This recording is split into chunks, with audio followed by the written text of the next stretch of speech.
I'm Brooke Wilson, 32, and I'm staring at my sister Megan's wedding invitation with trembling hands. The date printed in elegant gold script is June 12th, the exact same day as my wedding. This isn't coincidence. It's the culmination of a lifelong pattern of sabotage. Just this morning, our family living room became a battleground when I confronted them. My mother's words still ring in my ears. Megan already sent the invitations. After years of stepping aside, I've finally decided I won't be the good sister anymore. Not this time. Before I dive into this painful story, where are you watching from today? Hit that like button and subscribe if you've ever had to stand up to family who took you for granted. Trust me, what happened next changed everything, and you won't believe how it all turned out. Growing up as Megan Wilson's younger sister meant living in a perpetual shadow. My sister, 2 years my senior, was the golden child in our parents' eyes, something I felt every day of my childhood. While I now have a fulfilling career as an elementary school teacher, those early years shaped me in ways I'm still unpacking. I still remember my third-grade art project, a watercolor painting of our family home that my teacher said showed real talent. I'd spent weeks perfecting it, staying in during recess to add just the right details to the garden my dad had planted. When the school art show came around, I eagerly led my parents to where it was displayed, only to hear my mother gush, "Megan, did you help your sister with this? It has your artistic touch." The way Megan smiled and shrugged, not confirming, but certainly not denying it, either burned into my memory. Brooke's good at following directions, but Megan has the real creative gene, my father added with a proud pat on my sister's shoulder. This was the established pattern in the Wilson household. My accomplishments were either diminished or somehow credited to Megan's influence, while her achievements warranted celebration dinners and proud phone calls to every relative. My 16th birthday should have been special. I'd invited my closest friends for a small party in our backyard. Mom had reluctantly agreed to make my favorite chocolate raspberry cake, and for once, the day was supposed to be about me. We were halfway through opening gifts when Megan burst through the patio doors, waving an envelope. "I got in. Princeton accepted me," she announced. And just like that, my birthday celebration transformed into Megan's college acceptance party. My parents popped champagne, which they'd never bought for my occasion, made immediate calls to grandparents, and my friends awkwardly watched as I was sidelined at my own birthday. My half-unwrapped presents sat forgotten on the patio table. I said nothing. I smiled and congratulated her like the good sister I'd been trained to be. That night, I cried myself to sleep, while my parents took Megan out for a special dinner to celebrate my birthday dinner, repurposed for her achievement. James Cooper, my fiancé, is the first person who truly saw this pattern for what it was. We met 4 years ago at a charity fundraiser for the elementary school where I teach. His architectural firm had donated design services for the new library, and he was there representing the company. Unlike my family, James listened when I spoke and valued my opinions. "You don't have to keep accepting this treatment," he told me one night after witnessing a particularly uncomfortable family dinner where Megan dominated the conversation and my parents hung on her every word. "Your feelings matter too, Brooke." The prom dress incident was perhaps the clearest example of Megan's entitlement. I'd saved babysitting money for months to buy a midnight blue gown that made me feel beautiful for once. The night before prom, I hung it carefully in my closet, only to find it missing the next morning. Megan had borrowed it without asking because she'd spilled something on her own dress. "You don't mind, right? It looks better on me anyway with my coloring," she said, applying mascara in our shared bathroom mirror. When she returned it, there was a small tear in the seam and a stain that never fully came out. My parents saw no issue sisters share, Brooke. Don't be selfish. The single time I gathered the courage to confront my parents about their favoritism was during my college graduation dinner. After 4 years of working part-time jobs to supplement my scholarship while maintaining a 3.9 gigapascals, my parents gave me a $50 gift card as a graduation present. 6 months earlier, they had gifted Megan a used car when she finished her master's program. "Do you realize how differently you treat us?" I asked, my voice quiet but steady. The response was immediate defensiveness. "You've always been jealous of your sister," my mother said with a disappointed sigh. "Megan needed the car for her career. Your teaching job is just a few blocks from your apartment." The subtext was clear. My achievements and needs simply didn't measure up. Last month, while James was at a conference, I found myself alone on a rainy Sunday afternoon. I pulled out our family photo albums, a masochistic exercise in confirming what I already knew. In every family photo, Megan stood front and center, often with our parents' hands on her shoulders, while I was positioned to the side. In group shots, she somehow always managed to step slightly forward, ensuring she was the focal point.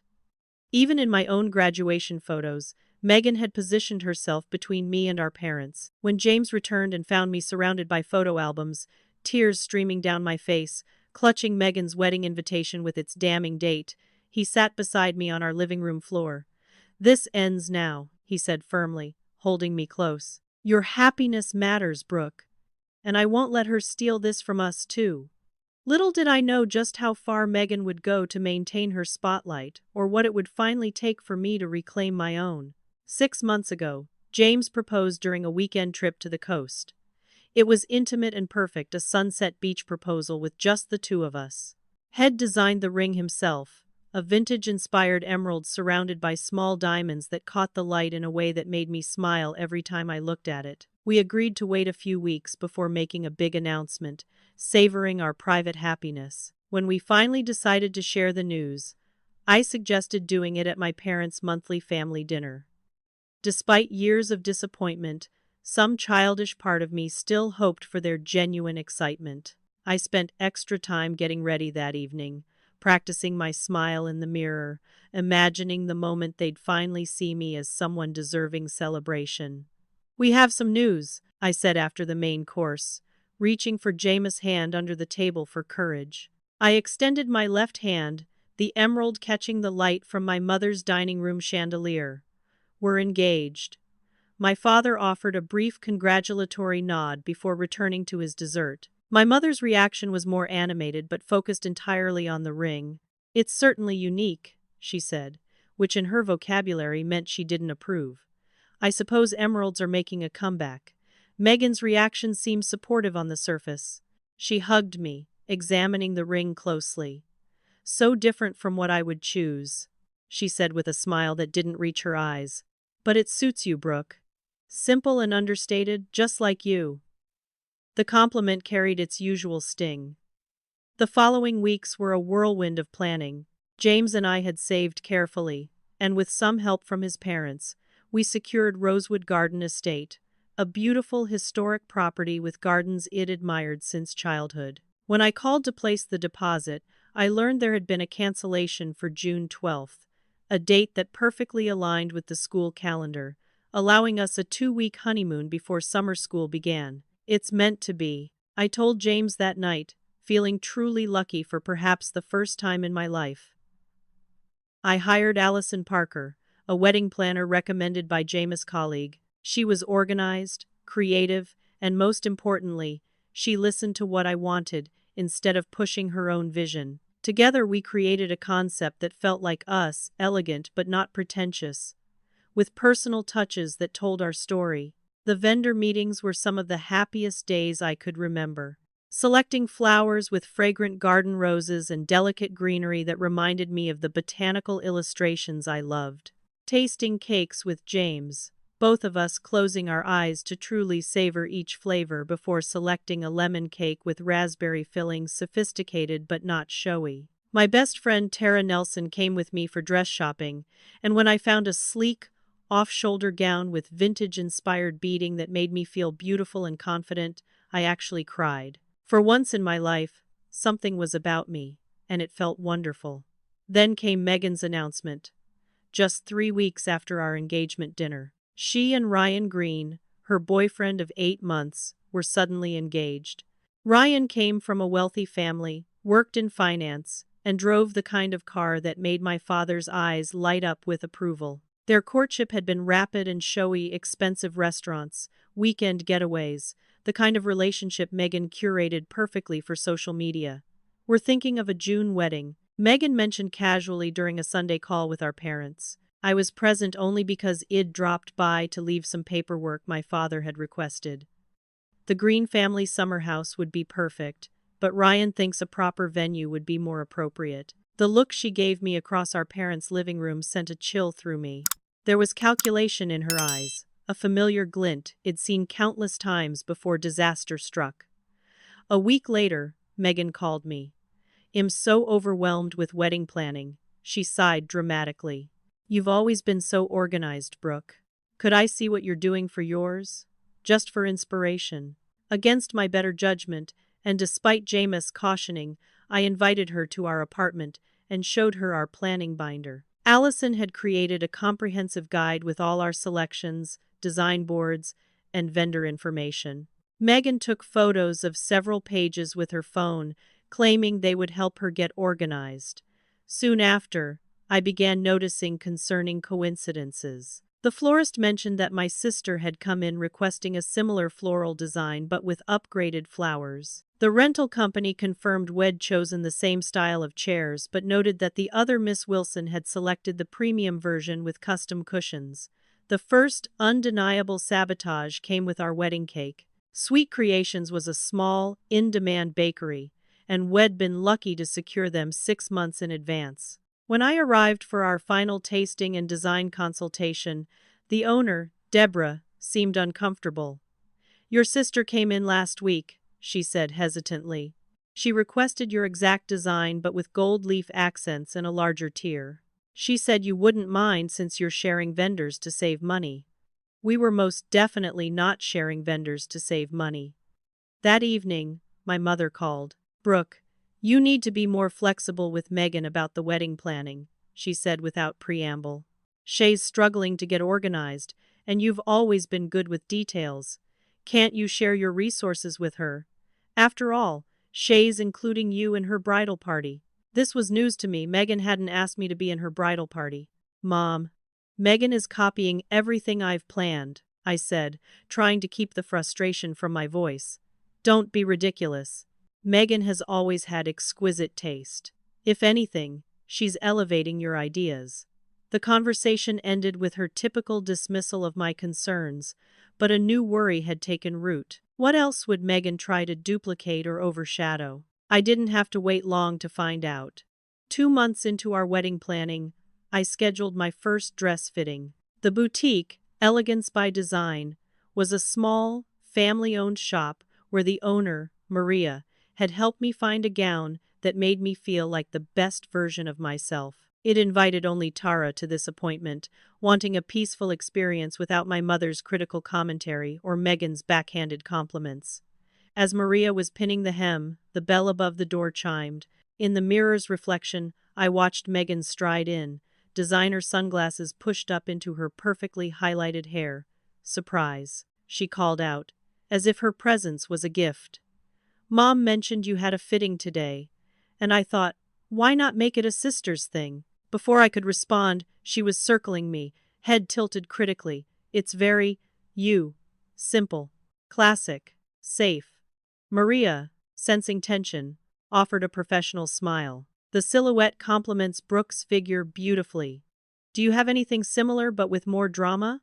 Megan asked, already rifling through the racks. "Something that would work for me too? I'm getting married this summer as well." By the end of what should have been my fitting, Megan had tried on 5 gowns, taken over the appointment, and managed to schedule her own follow-up with Maria. As we left, she linked her arm through mine. "Wasn't that fun? Though I'm thinking I need something more statement-making than your dress. Ryan's family expects a certain level of sophistication." That evening, Allison called me, her typically calm voice tinged with concern. "Brooke, I need to tell you something uncomfortable. Your sister has been contacting your vendors." Allison explained that Megan had called the photographer, videographer, and DJ, presenting herself as a family member helping with arrangements. "She asked for copies of your contracts, claiming you'd requested them," Allison continued. "When they appropriately refused, she tried to book them herself for an unspecified date, saying she loved what her sister had chosen. A sick feeling settled in my stomach. The next day, I called our photographer, Camden Studios, to confirm our booking was secure. The receptionist hesitated before connecting me to Lisa, the owner. "I'm glad you called," Lisa said. "Your sister booked us last week for a date in June. She mentioned you'd recommended us highly. We're flattered, of course, but I wanted to make sure you knew we'd prioritize your wedding since you booked first." The confrontation at my parents' house that weekend was inevitable. I found Megan there for Sunday dinner, and with my parents as witnesses, I asked her directly about contacting my vendors. "I don't know why you're being so dramatic," Megan said, expertly shifting to a wounded expression. "I loved your choices, so I took it as a compliment. Isn't imitation the sincerest form of flattery? It's not imitation, it's appropriation," I responded, trying to keep my voice level. "You're trying to recreate my entire wedding." My father sighed heavily, the way he always did when I created problems. "Brooke, your sister admires your taste. Can't you be happy? She values your opinion for once." My mother reached for Megan's hands supportively. "Honestly, Brooke, I think you're being territorial. Megan has always had vision, she's just refining your ideas. That's how she is, you know that." I looked between them. These people who were supposed to love us equally but never had. "This isn't about ideas. She's systematically copying every detail of my wedding, right down to trying to book the exact same vendors." Megan's eyes welled with perfect tears. "I can't believe you're trying to ruin my happiness just because Ryan and I can afford to do things more elaborately than you and James." I left with my concerns dismissed and my parents comforting Megan about my jealousy issues. James was furious when I told him about the encounter. "This has gone beyond sibling rivalry, Brooke. She's deliberately trying to overshadow our day." His normally calm demeanor had given way to protective anger. "We need to secure everything with passwords and make sure all vendors know to only speak with us directly." The next blow came when Tara called me, her voice uncomfortable. "Megan asked me to be a bridesmaid in her wedding too. I didn't know how to say no without making things awkward for you with your family." "It's okay," I assured her, though it wasn't. "Just keep me informed if she mentions anything about her plans." Later that week, I was scrolling through Instagram when I saw Megan had posted her wedding inspiration board, a perfectly curated collection of images that matched our color palette of sage green, dusty blue, and soft neutrals exactly. She'd even tagged some of our vendors. James found me staring at my phone, a numbness spreading through me. "This is getting out of hand," he said softly. "But we're not going to let her ruin this for us." What we didn't know then was that Megan's next move would go far beyond copying our aesthetic. She was about to cross a line that would force me to finally stand up not just for my wedding, but for myself. The cream envelope arrived on a Tuesday morning. I almost missed it among the bills and advertisements, but the embossed floral design disturbingly similar to our own invitations caught my eye. Inside was Megan and Ryan's wedding invitation, the elegant calligraphy announcing their celebration of love on Saturday, June 12th. The exact same date as my wedding. I blinked, certain I was misreading. The card trembled in my hands as I checked and rechecked the date. For several minutes, I sat at our kitchen counter, unable to process what I was seeing. This couldn't be a coincidence or a printing error. This was deliberate. With shaking fingers, I called Megan. She answered on the fourth ring, her voice bright and casual. "Did you get our invitation? Isn't the cardstock divine? Ryan's mother knows the most amazing stationer." "Megan," I said, struggling to keep my voice steady. "Your invitation says June 12th. Yes, isn't the summer perfect for weddings? The light is just magical for photos. That's my wedding date. You know that's my wedding date." A beat of silence then. "Oh, is it? I guess I forgot." "Well, it's the only date that worked for Ryan's family. His grandparents are coming from Europe, and they've already arranged their travel." The calculated innocence in her voice made my blood run cold. There was no forgetting. She had systematically copied every aspect of my wedding, and this was the culmination, the ultimate sabotage. "You need to change your date," I said, surprised by the firmness in my voice. Megan's tone hardened slightly. "I can't do that, Brooke. The invitations are already sent. Perhaps you should consider moving yours? You've always been more flexible. I ended the call without another word and drove straight to my parents' house, a decision that felt both desperate and inevitable. They needed to see this for what it was, not sibling rivalry, but cruel manipulation. My mother answered the door in her gardening clothes, surprise evident on her face. "Brooke, we weren't expecting you today." My father looked up from his newspaper in the living room, his expression already prepared for disappointment. I held up Megan's invitation without preamble. "Did you know about this? Did you know Megan scheduled her wedding on the exact same day as mine?" My mother took the invitation, glancing at it with what appeared to be practiced confusion. "June 12th? Are you sure that's your date too?" "Of course, I'm sure. I've been planning this wedding for 6 months. You've received our save the date cards. You know this is my wedding date." My father sighed, folding his newspaper neatly, always more concerned with order than emotion. "Surely this is just a misunderstanding." "It's not a misunderstanding. Megan has copied every detail of my wedding, from the flowers to the cake design, and now she's scheduled hers on the same day. This is deliberate." As if summoned, the front door opened, and Megan walked in. Seeing me, her expression shifted quickly from surprise to a practiced concern. "Oh, you're here. I guess you want to talk about the date thing." What followed was the most explosive argument our family had ever experienced. In the living room where we'd spent so many uncomfortable family gatherings, years of resentment and unbalanced treatment erupted. "You need to change your date," I insisted. "You know I booked this date months ago." Megan shrugged, settling into our father's favorite armchair as if it were a throne. "I can't do that. The invitations are already sent. It would be embarrassing to change everything now." "What about my invitations? My deposits? Everything I've been planning for months." My mother's intervention was exactly what I should have expected, but still felt like a slap. "Brooke, maybe you could consider changing your date? Megan's wedding will be bigger, with Ryan's family connections. Perhaps a smaller venue would be easier to reschedule." "I'm not changing my date," I said, my voice rising. "And what do you mean, bigger? We have the same venue." The silence that followed was deafening. "What do you mean, the same venue?" my father finally asked, looking between us. Megan examined her manicure, avoiding eye contact. "Rosewood had a cancellation. It just happened to be the perfect date." "Rosewood doesn't have 2 event spaces," I said, the pieces suddenly clicking into horrible place. "How did you book the same venue on the same day?" My mother shifted uncomfortably. "Megan said she was helping expand your wedding. That with Ryan's family attending, you needed the larger package.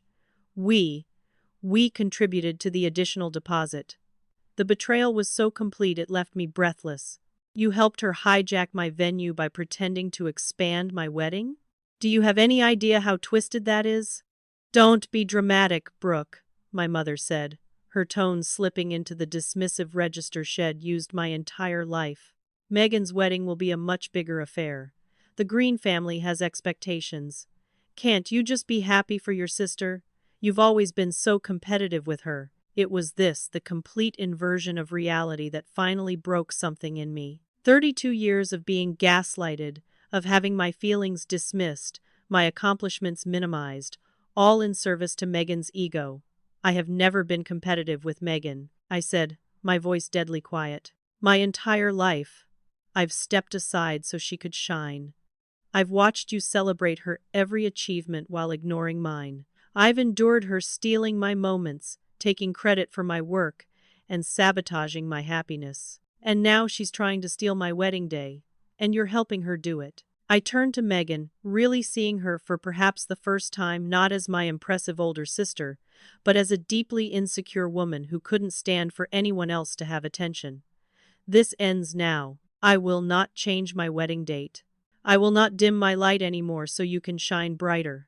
My mother's face hardened. "You're being selfish, Brooke. Family should support each other.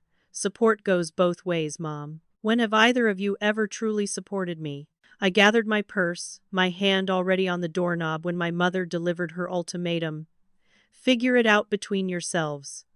but don't expect us to attend 2 weddings on the same day. The unspoken message was clear. They had already decided whose wedding would take priority. As I drove away from my childhood home, tears blurring my vision, I realized something important. For the first time in my life, I wasn't going to back down. Not even for family peace. Not even for my parents' approval. This was my line in the sand. I arrived home to find James waiting in our apartment, concern etched across his face. He took one look at my tear-stained cheeks and opened his arms. I collapsed against him, the weight of the confrontation finally crashing down on me. She's scheduled her wedding for our date. I managed between sobs. The same day, the same venue. And my parents are helping her. James guided me to our couch, his arm firm around my shoulders. Tell me everything. As I recounted the confrontation, including my mother's ultimatum, a wave of despair washed over me. Maybe we should just cancel everything, I whispered, voicing the thought that had been growing during my drive home. Elope somewhere. Start fresh without all this drama. James sat quietly for a moment, his expression thoughtful rather than defeated.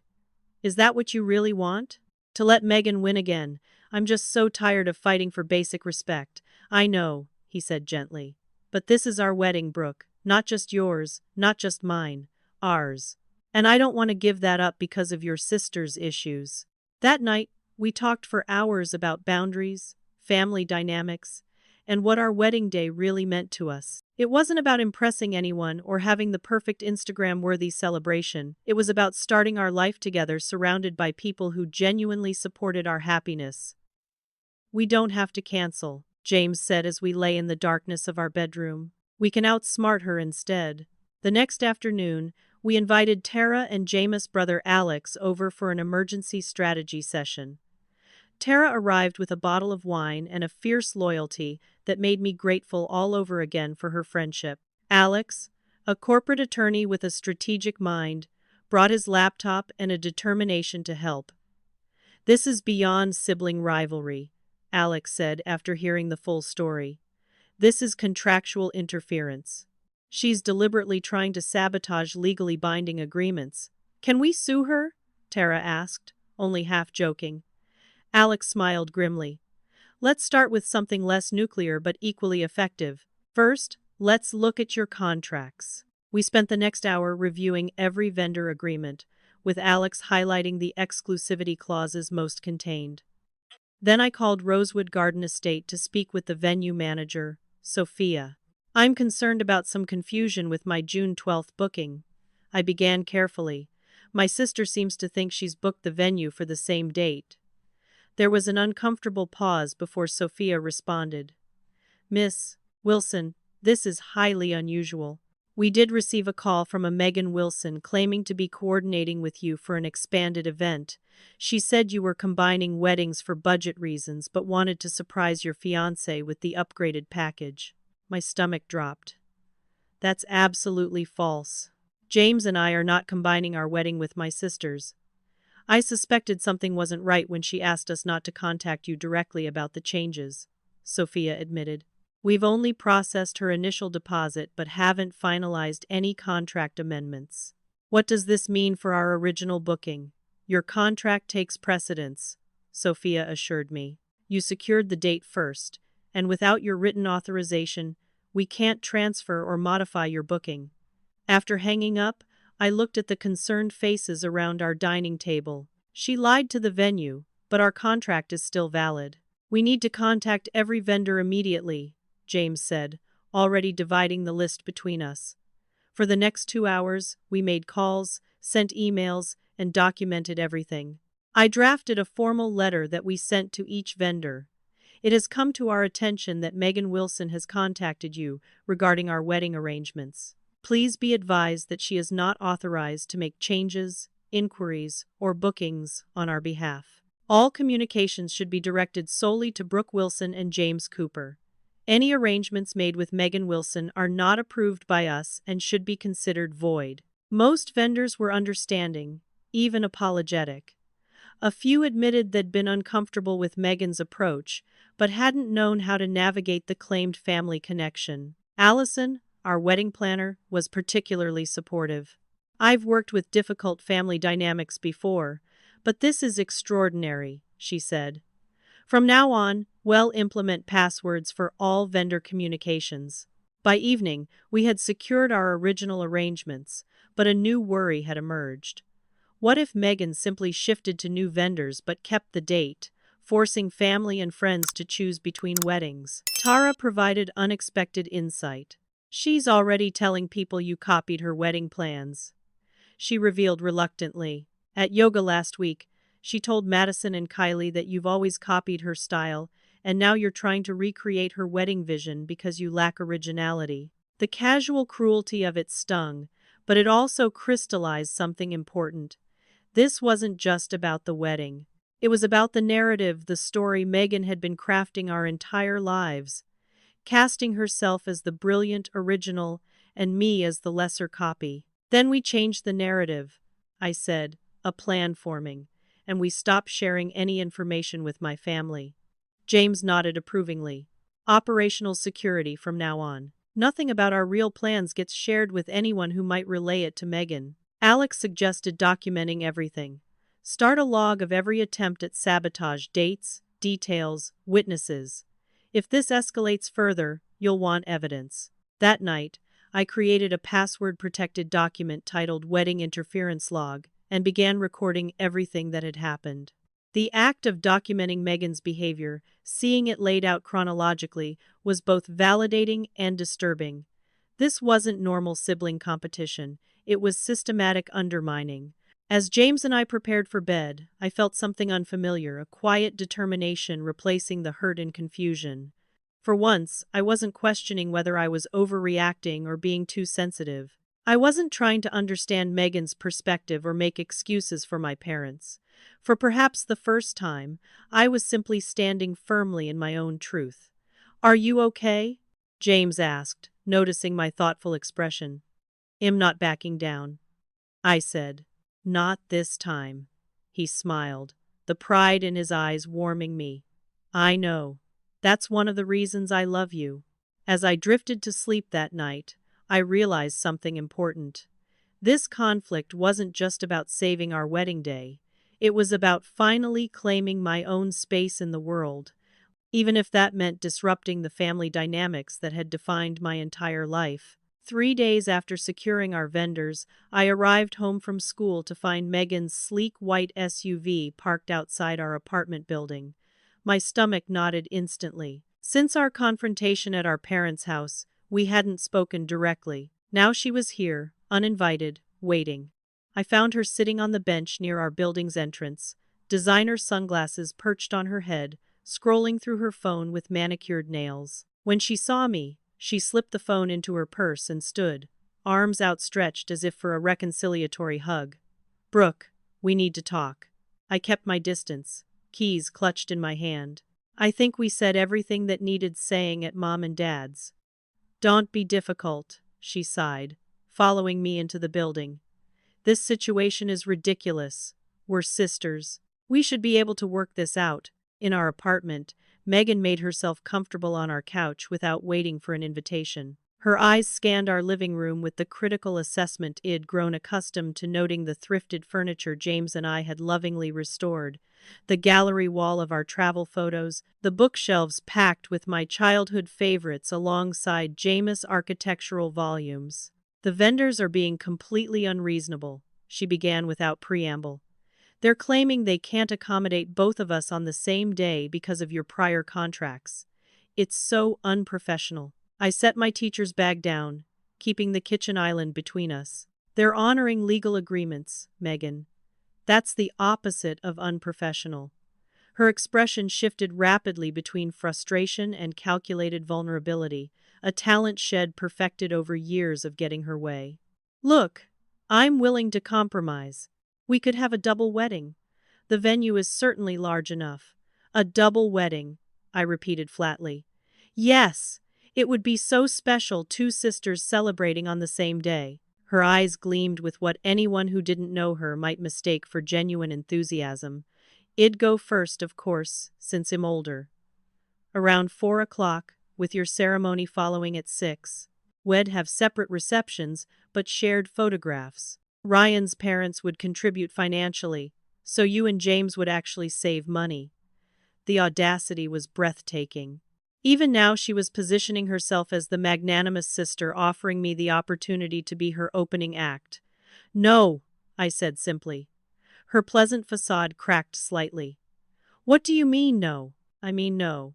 We're not having a double wedding? We're keeping our original plans, at our original time, with our original guest list. You're being completely unreasonable, she snapped. The vulnerability act abandoned. Ryan's family has connections you can't even imagine. Do you know how embarrassing it would be to change our date now?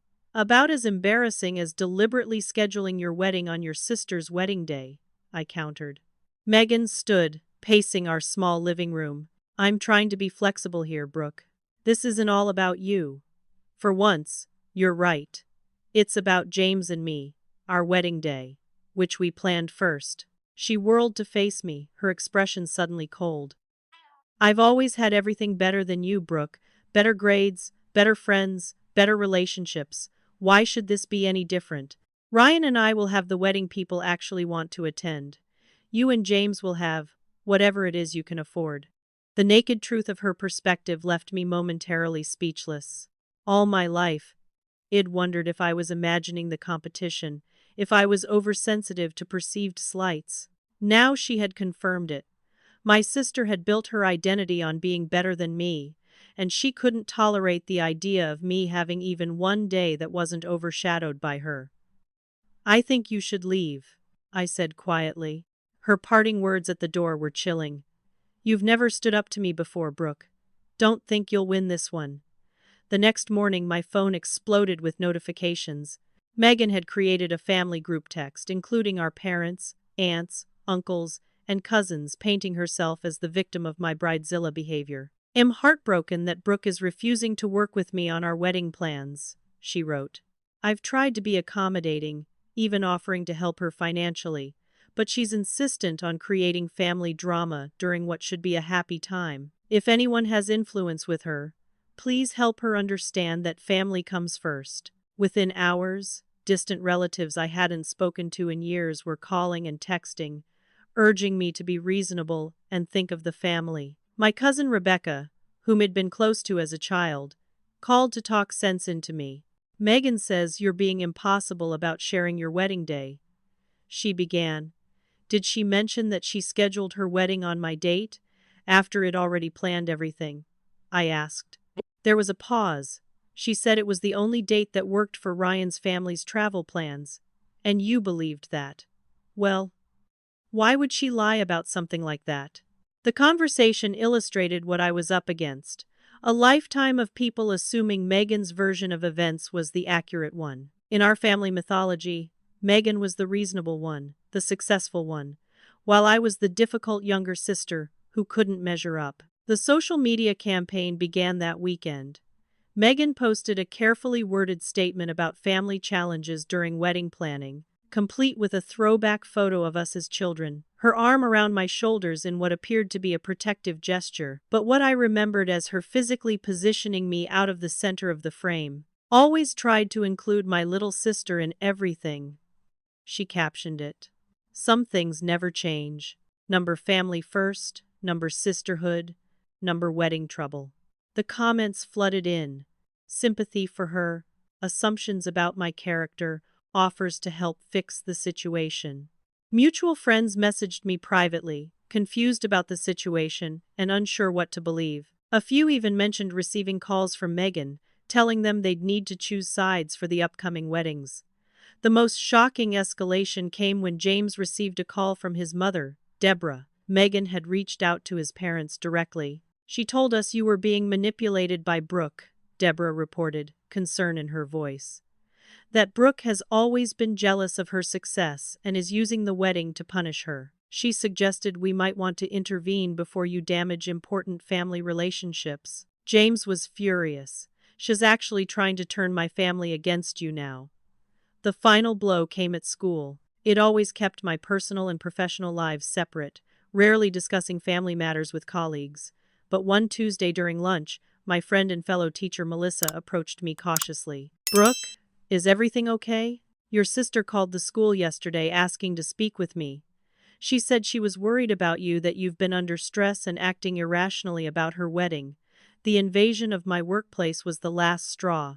In the teacher's lounge bathroom, I had my first anxiety attack in years, struggling to breathe as the full scope of Megan's campaign against me became clear. She wasn't just trying to steal my wedding day. She was systematically attempting to isolate me, to make me doubt myself, to turn everyone in my life against me. Principal Gardner found me there, helped me breathe through the panic, and then sat with me in her office as I explained the situation. I've known you for 5 years, Brooke, she said firmly. You're one of the most grounded, kind teachers on my staff. If your sister calls again, she won't get past the front desk. That evening, James held me as I cried, not from sadness but from a combination of anger, determination, and surprisingly relief. The mask had finally fallen completely. There was no more pretending, no more excusing, no more minimizing. I can't believe she's gone this far, I whispered. I can, James said grimly, but she's overplayed her hand. Now everyone's seeing what you've dealt with your whole life. He was right. For every flying monkey Megan dispatched, there was someone else seeing through her manipulation. Tara had blocked Megan's number after repeated guilt-inducing texts. Jameis' parents had firmly told Megan never to contact them again. Even my Aunt Linda, my mother's sister, had called to say she found the entire situation suspicious and wanted to hear my side. The public smear campaign had backfired in one crucial way. It had forced me to articulate my experience clearly, repeatedly, to different people. Each time I explained the pattern of Megan's behavior, my voice grew stronger. Each time someone believed me, the lifetime of gaslighting lost a bit more power. We need a new strategy, James said as we lay in bed that night. One that protects our day completely. I nodded against his chest, a plan already forming in my mind. I think I know what we need to do. The morning after Megan's workplace sabotage attempt, James and I sat at our dining table with fresh coffee and a new determination. The past weeks had made one thing clear. Conventional defenses wouldn't work against Megan's relentless campaign. We needed to completely reinvent our approach. What if we redesigned the entire wedding? I suggested, the idea crystallizing as I spoke. Different aesthetic, different details, everything changed from what Megan has seen or copied. Jameis' eyes lit up. A decoy wedding versus our real plans. Exactly. She can't copy what she doesn't know.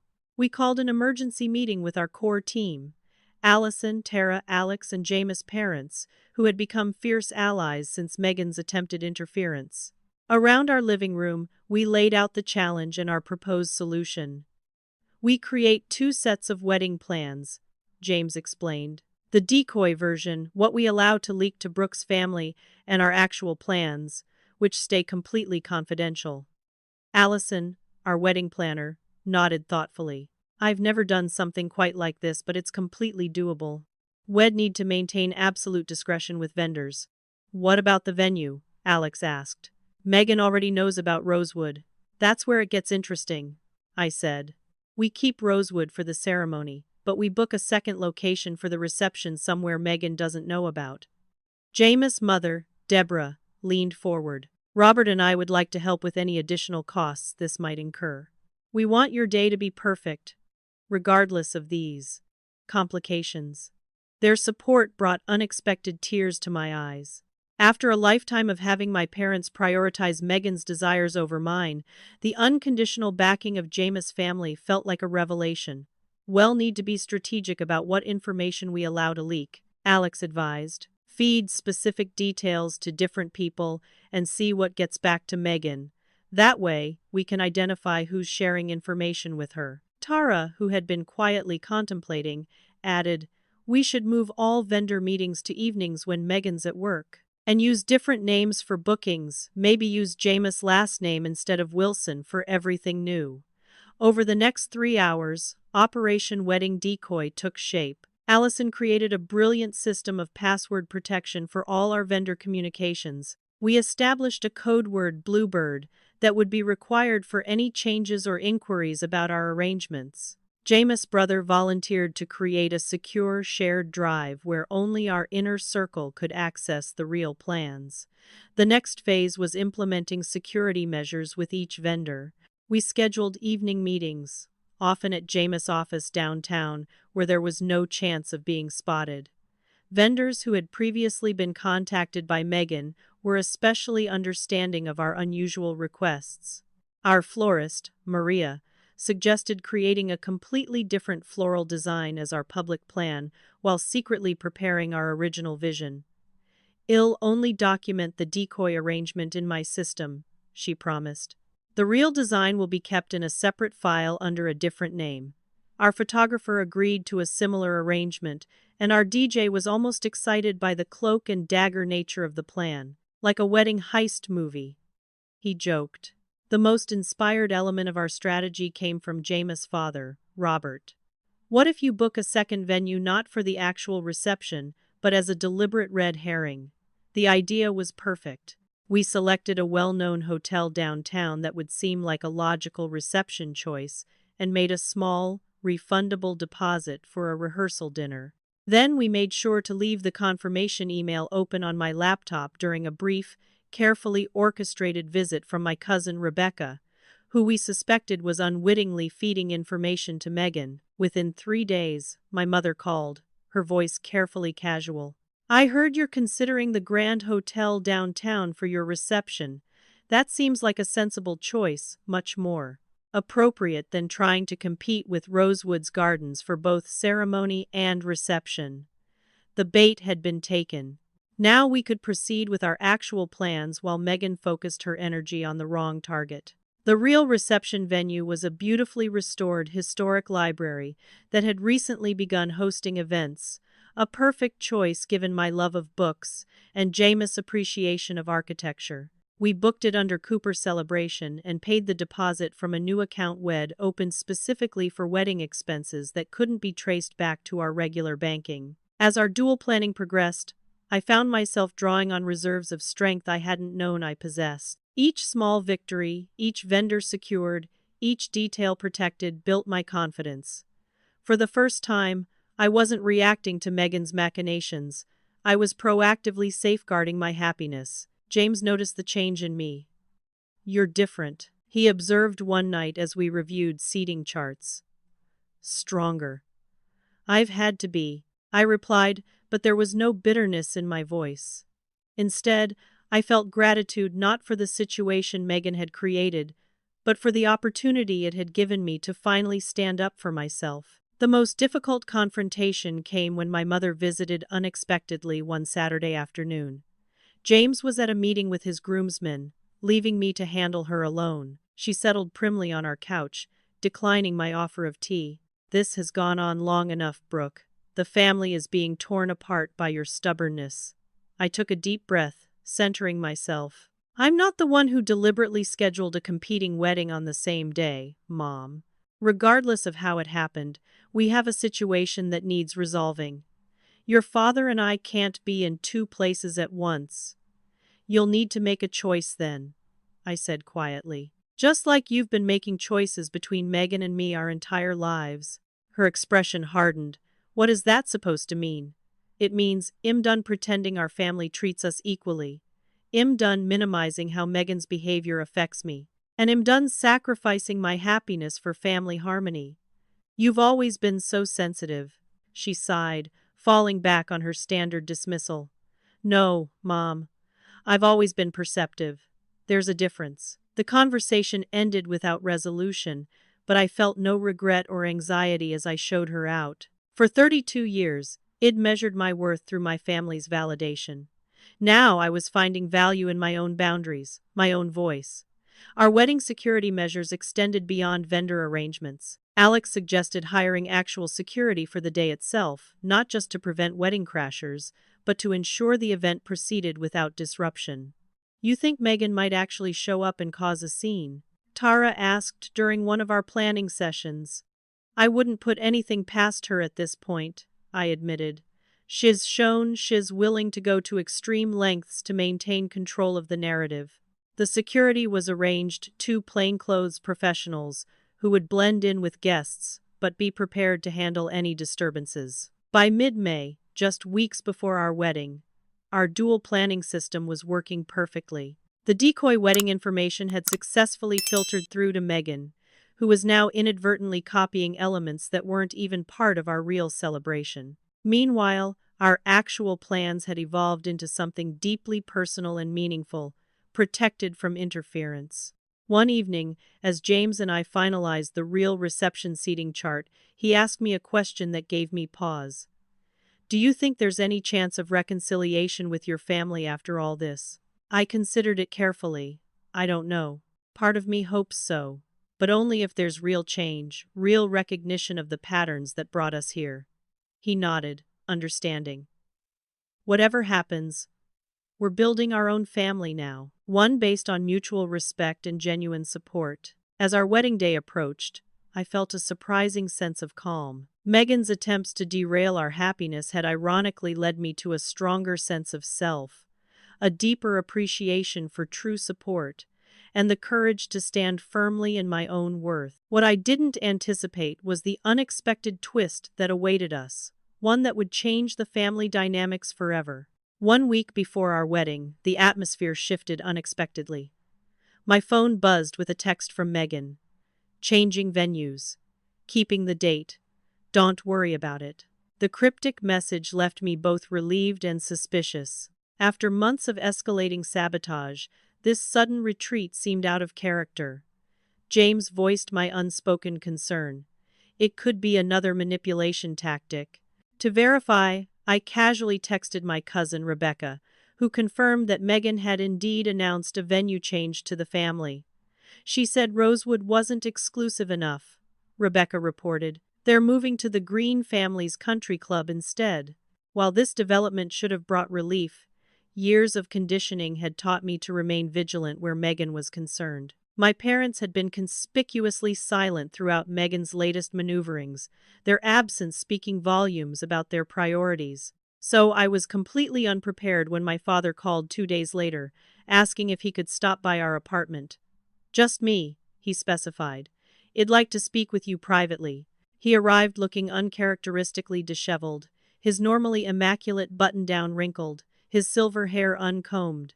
He stood awkwardly in our entryway until I invited him to sit. "I owe you an apology, Brooke," he began without preamble, the words so unexpected I nearly interrupted to make sure he was feeling well. "I've been watching this situation unfold, and I've come to a difficult realization about our family." He clasped his hands together, staring down at them as if the right words might be written on his knuckles. "At dinner last night, your mother and I asked Megan directly about her wedding decisions. The conversation didn't go as expected." My father described how, when confronted about the venue change, Megan had dismissed it as a strategic upgrade. But when pressed about why she had initially chosen our wedding date, her composure had cracked. "She said something that's been haunting me," my father continued.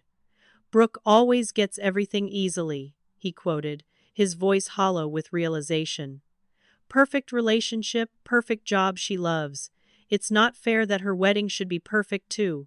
I sat in stunned silence, processing the absurdity of this perspective that my life of constant second place, of having my achievements minimized and my special moments hijacked, had somehow registered to Megan as me getting everything easily.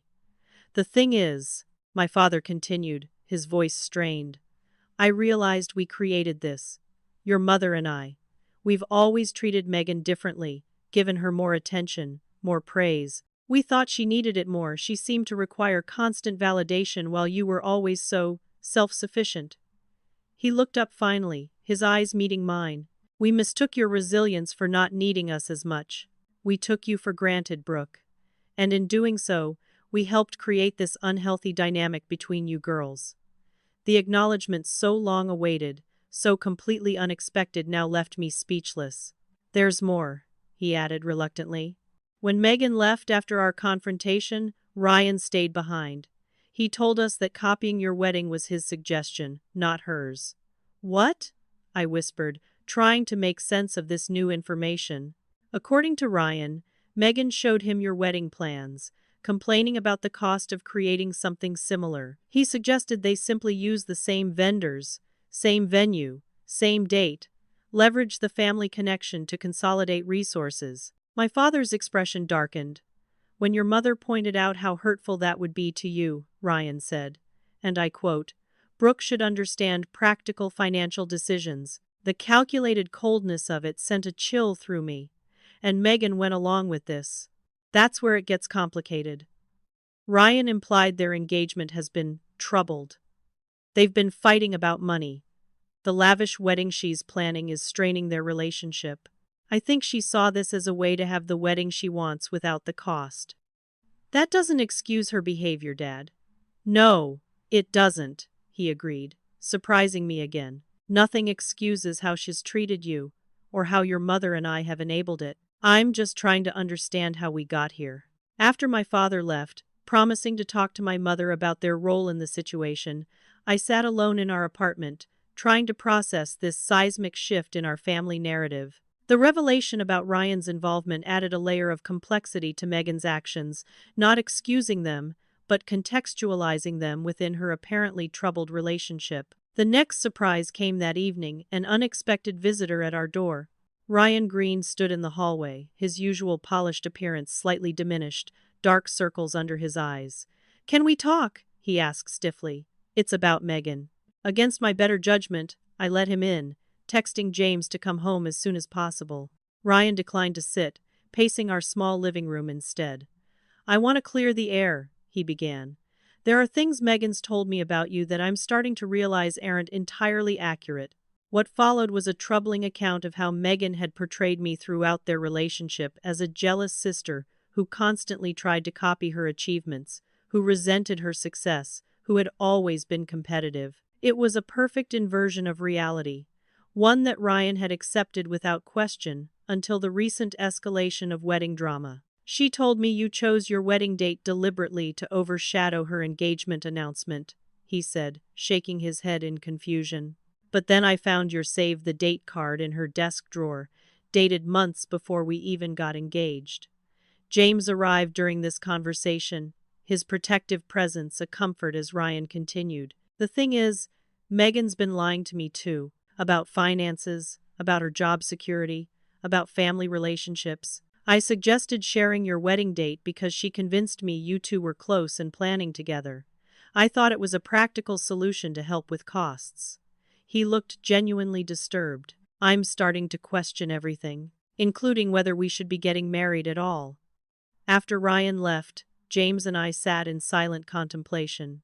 The situation had evolved beyond wedding planning drama into something more fundamental, a family system built on false narratives and unhealthy dynamics that was finally crumbling under its own weight. The following afternoon, I had the most unexpected encounter of all. I was at the bridal shop for my final dress fitting when I turned from the mirror to find Megan standing in the doorway alone, her expression unreadable. Maria, the shop owner, looked between us nervously. "Should I give you a moment?" I nodded, and she discreetly stepped into the back room. Megan and I regarded each other in silence. She looked different, smaller somehow, without her usual perfect makeup and confident posture. "Ryan told me he came to see you," she finally said. "Yes. What else did he tell you?" "That your relationship is having problems. That the wedding is causing financial strain." She laughed without humor. "That's putting it mildly. We're on the verge of breaking up." I said nothing, waiting. This was Megan's moment to speak, not mine. "Dad called me this morning," she continued. "He said some things about how they've treated us differently, how they might have contributed to this." She gestured vaguely between us. "Do you think he's right?" I asked quietly. Megan's carefully constructed facade cracked then, her eyes filling with tears. "I don't know who I am without being the favorite, Brooke. The successful one. The special one." Her voice broke. "I look at you and James, how genuinely happy you are, how you don't seem to need constant validation, and I'm jealous. I've always been jealous." The admission hung in the air between us, 3 decades of competition distilled into a single, honest moment. "I never wanted to compete with you, Megan," I said softly. I just wanted to be seen for who I am. To have my own moments. I know, she whispered. I've always known that, somewhere deep down. But it was easier to keep casting you as the adversary than to face my own insecurities. We talked for an hour in that bridal shop, truly talked, perhaps for the first time in our adult lives. There were no easy resolutions, no magical healing of lifelong wounds, but there was something Wed never had before: honesty. As Megan prepared to leave, she hesitated at the door. I've changed my wedding date, she said. Ryan and I are taking some time to reconsider things. But regardless of what happens with him, I want you to know I won't interfere with your day anymore. Thank you, I said simply. She nodded once, then added, would it be completely inappropriate if I attended? Not as a bridesmaid or anything. Just as your sister. The question caught me off guard. After everything that had happened, could I trust her presence wouldn't bring tension or drama? Let me think about it, I answered honestly. As she left, I realized we had reached not an ending, but perhaps the beginning of a new, more authentic relationship, one built on recognition of past patterns rather than blind repetition of them. That evening, James held me as I recounted the conversation. Do you think she's genuinely sorry? He asked. I think she's genuinely at a crossroads, I replied. What happens next depends on whether she's willing to do the hard work of changing patterns that have defined her whole life. And what about you? He asked gently. Are you willing to give her another chance? I considered this carefully. Not a chance to hurt me again, I said finally, but maybe a chance to build something new, if she's really ready to see me as a person rather than competition. As our wedding day approached, family dynamics continued to shift in ways I couldn't have predicted. My mother called, her apology less direct than my father's but still meaningful in its acknowledgement that things needed to change. Tensions remained, old habits resurfacing in moments of stress. But for the first time, there was awareness on all sides. The question of whether to include Megan in our celebration remained. After careful consideration and discussions with James, I made a decision that felt right for us, a decision that would honor both the hurt of the past and the possibility of a healthier future. The morning of June 12th arrived with gentle sunshine filtering through gauzy curtains in the bridal suite at Rosewood Garden Estate. Around me, Tara and my bridesmaids moved in a choreographed dance of preparation, hairstyling, makeup application, champagne pouring. The atmosphere was light, joyful, free from the tension that had overshadowed the planning process. Our security strategy had worked perfectly. Megan had never discovered our real reception venue or the revisions to our ceremony details. Our wedding was proceeding exactly as we wanted, protected from interference. But more importantly, I had discovered a strength in myself that no external sabotage could diminish. As my bridesmaids stepped out to dress, there was a soft knock at the door. I opened it to find my mother standing there, looking uncharacteristically hesitant. In her hands was a small velvet box. "May I come in?" she asked. I nodded, stepping aside. She looked around the sunlit room with its scattered cosmetics and hanging garment bags, then back at me in my silk robe, hair already styled in loose waves with small white flowers woven throughout. "You look beautiful," she said, and for once, there was no qualifier, no comparison, just a simple appreciation. She held out the velvet box. "I brought Grandmother Wilson's necklace," I thought. "Perhaps you might want to wear it today." I accepted the box with surprise. My grandmother's pearl necklace was a family heirloom it admired throughout childhood but had never expected to receive. It had always been understood that such treasures would go to Megan. "I know things between us haven't been equitable," my mother continued, choosing her words carefully. "Your father and I have had many difficult conversations these past weeks. We've both been forced to confront patterns we didn't want to see." She looked down, twisting her wedding ring nervously. "I love both my daughters. I've never intended to favor one over the other. But intention and impact are different things, aren't they?" The admission so long overdue brought unexpected tears to my eyes. "I can't change the past," she said softly. But I can start making different choices now. She gestured to the necklace, starting with recognizing that some traditions should be shared, not exclusive. As she fastened the pearls around my neck, our eyes met in the mirror. "I'm sorry, Brooke," she said simply. "I'm sorry for not seeing you clearly." The moment was interrupted by another knock. My father entered, looking handsome in his tuxedo but emotional in a way I'd rarely seen him. "Could I have a moment with my daughter?" he asked my mother, who nodded and stepped out. "Alone with me." My father seemed to struggle for words. "I've been thinking about all the moments I missed," he finally said. "All the times I should have celebrated you but didn't. All the times I let Megan overshadow your achievements." He took my hands in his. "I can't get those moments back. But I want you to know that today, I see you. Completely. And I am so proud of the woman you've become, not because of our parenting, but often in spite of it." My father, who had always been emotionally reserved, pulled me into a tight hug. "You deserve this happiness, Brooke. You always have." As he prepared to leave, he paused at the door. "There's someone else who would like to speak with you, if you're willing. No pressure either way." I knew without asking who waited outside. "Send her in," I said softly. Megan entered cautiously, dressed not as a bridesmaid but as a guest in a simple blue dress, deliberately understated, I realized, for perhaps the first time in her life. She looked nervous, another unfamiliar state for my perpetually confident sister. "You look stunning," she said, hanging back near the door as if unsure of her welcome. "Thank you for coming," I replied, genuinely meaning it. She twisted her hands together, a gesture reminiscent of our mother.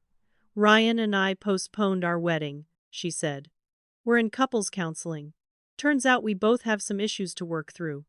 I nodded, unsurprised by this development. "I've also started individual therapy," she continued. "It's harder than I expected. Looking at yourself honestly isn't easy." "No," I agreed. "It isn't." An awkward silence fell between us, 32 years of complicated history hanging in the air. "I don't expect forgiveness," Megan finally said. "What I did with your wedding was just the culmination of a lifetime of treating you as competition rather than my sister. I just want you to know I'm trying to understand why I did it, and I'm trying to change." The sincerity in her voice was unmistakable. For perhaps the first time, I was seeing my sister without her protective armor of superiority, just Megan, flawed and human and struggling. "I appreciate that," I said. Then, making a decision I hoped I wouldn't regret, I added, "There's an open seat at table 7, if you'd like to stay for the reception." Her eyes widened in surprise. "Are you sure?" "Not as a bridesmaid or family host," I clarified. "Just as a guest, a first step." She nodded, understanding the boundaries. "I'd be honored. And Brooke? I really am happy for you and James. He's a good man." "He is," I agreed. "The best." After Megan left, I finished dressing with Tara's help, the ivory gown flowing around me as I stepped into my heels. Despite the emotional morning, I felt remarkably centered, present in a way I might not have been before this journey of standing up for myself. The ceremony was everything we had hoped for: intimate, meaningful, filled with genuine emotion. As I walked down the aisle toward James, his eyes shining with love, I felt a profound sense of rightness. This moment was ours, untainted by drama, unshadowed by competition. Our vows, which we had written ourselves, spoke of partnership, mutual respect, and creating a family culture of genuine support values that had become even more significant through our recent trials. When James promised to always see and celebrate who you truly are, I knew he understood exactly what that meant to me. The reception at the historic library was a revelation to our guests, who had been directed there by elegant signs after the ceremony. The surprise venue, with its soaring ceilings, book-lined walls, and twinkling lights, drew gasps of appreciation. No one, not even those who had known about the decoy planning, had anticipated something so perfectly suited to us. During the celebration, I noticed a small but significant moment. When one of the catering staff accidentally dropped a tray of champagne glasses, creating a momentary crisis, Megan quietly stepped in to help, directing cleanup while keeping the incident from disrupting the flow of the reception. She sought no recognition for this assistance, simply returning to her seat afterward. It was a small gesture, but it represented something important: Megan contributing rather than competing, helping without centering herself. As James and I shared our first dance, I caught glimpses of my family watching from their tables, my parents, holding hands with a new awareness between them. Megan, observing thoughtfully, perhaps seeing for the first time what mutual happiness looked like without the lens of competition. This day had become about so much more than a wedding. It had become about breaking patterns, about standing in my worth, about the possibility of healing even the most entrenched family dynamics. 6 months later, James and I hosted our first holiday dinner as a married couple. The months since the wedding had brought continued evolution in my family, relationships not perfect healing, but steady progress. My parents were making visible efforts to change their patterns, sometimes succeeding, sometimes falling back into old habits, but always trying again. Megan had postponed her wedding indefinitely, focusing instead on her relationship with Ryan and her own personal growth. When she finally began replanning, it was a completely different vision: smaller, more authentic, less focused on impressing others. I had cautiously agreed to help her, setting clear boundaries that we both respected. I never thought we could be here, Megan admitted as we sat together in my living room after dinner, the others engaged in conversation nearby. Actually talking, actually seeing each other. Me neither, I confessed, but am glad we are. I spent so many years trying to be better than you, she said quietly. I never took the time to just be your sister. We have time now, I offered. If we both want it. She nodded, and though the road ahead would undoubtedly have complications and setbacks, I felt hope for a new kind of relationship, one built on mutual respect rather than competition. Later that night, after our guests had gone, James and I curled up on the couch looking through our wedding album, which had just arrived from the photographer. The images captured not just the beauty of the day, but the emotional journey that had brought us there, the joy in our eyes, the supportive presence of true friends, the tentative beginnings of family healing. You know what I love most about these photos? James asked, his arm warm around my shoulders. What? You're completely yourself in every frame, confident, centered, exactly where you belong. I smiled, understanding exactly what he meant. The journey to our wedding day had forced me to find my voice, to stand firmly in my worth, to stop seeking external validation from those who couldn't give it. In fighting for our day, I had ultimately fought for myself. I agreed, settling more comfortably against him. Exactly where I belong. Thank you so much for watching this story. Have you ever had to set boundaries with family members who consistently put you second? I'd love to hear about your experiences in the comments below. If you enjoyed this journey of self-discovery and standing up for yourself, please hit that like button, subscribe for more stories like this one, and share with someone who might need encouragement to value their own worth. Remember, it's never too late to change family patterns and find your voice. Wishing you all the strength to stand in your truth and the courage to create the relationships you deserve.